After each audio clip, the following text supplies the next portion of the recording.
Okay, so this is just a video that shows you how this thing works.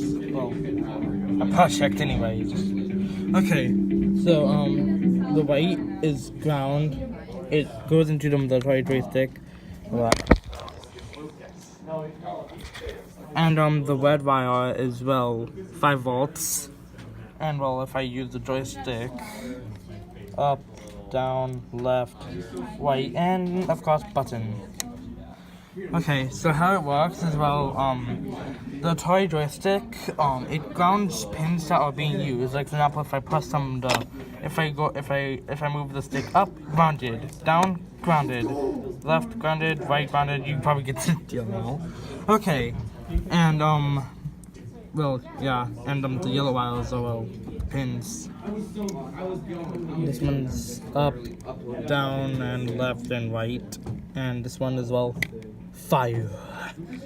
I plan to hook them up to this Arduino, but for now we get this beauty. I'm serious. No, you're not.